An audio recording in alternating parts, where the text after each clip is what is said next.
আমরা ইদানিং ফেসিবাদী আওয়ামী লীগের কুকীর্তির কোনো কথাই আমাদের বক্তৃতা বিবৃতি বলছি না।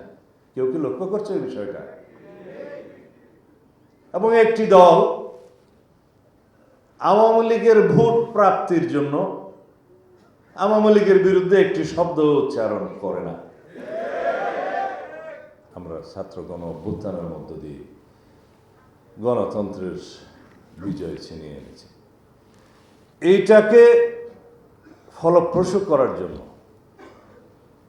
এই গণতান্ত্রিক যাত্রাকে বিভিন্নভাবে প্রাতিষ্ঠানিকভাবে শক্তিশালী করার জন্য আমাদেরকে গণতন্ত্রে উত্তরণ হতে হবে। সেই গণতান্ত্রিক উত্তরণের একটি সফল ঘোষণা গতকালকে হয়েছে, যেটাকে আমরা তফসিল বলছি, নির্বাচনী তফসিল।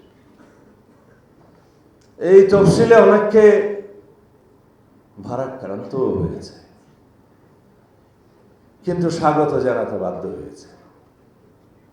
আমরা স্বাগত জানিয়েছি, সন্তুষ্টি প্রকাশ করেছি। আমরা বলেছি এই জন্যেই গণ অভ্যুত্থানের যত প্রত্যাশা, তার মধ্যে প্রধান এবং প্রাথমিক প্রত্যাশা ছিল জনগণের ভোটাধিকার নিশ্চিত করা, ভোটাধিকার অর্জন করা এবং ভোটাধিকার প্রয়োগ করার এই তফসিল ঘোষণা করা।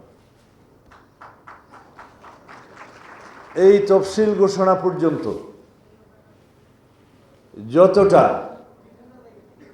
অবিরাম সংগ্রাম করতে হয়েছে, সেটা অবশ্যই আমাদেরকে, যারা আমরা এখানে বসে আছি, অ্যানালাইসিস করতে হবে, বিশ্লেষণ করতে হবে। আমরা গণতান্ত্রিক চর্চার মধ্যে গিয়েছি, আলাপ আলোচনার মধ্য দিয়ে গিয়েছি, সহিষ্ণুতার মধ্য দিয়ে গিয়েছি এবং আমরা বিজয় অর্জন করেছি। কেউ কেউ বলেছে নো পিআর, নো ইলেকশন। কেউ কেউ বলেছে আগে স্থানীয় সরকার ইলেকশন, না হলে নো ইলেকশন। আর কেউ কেউ বলেছে একই দিনে গণভোট আর হলে আমরা মানি না। কেউ কেউ বলেছে 2029 সালের দিকে নির্বাচনের জন্য অপেক্ষা করেন। বলেছে কিনা? এরা সবাই, আমি কারো নাম নিতে চাই না, গণতন্ত্রের বিপক্ষের শিবির। তারা নিজেদের মতো করে গণতন্ত্র চায়। তাদের গণতন্ত্রের সংজ্ঞা আলাদা।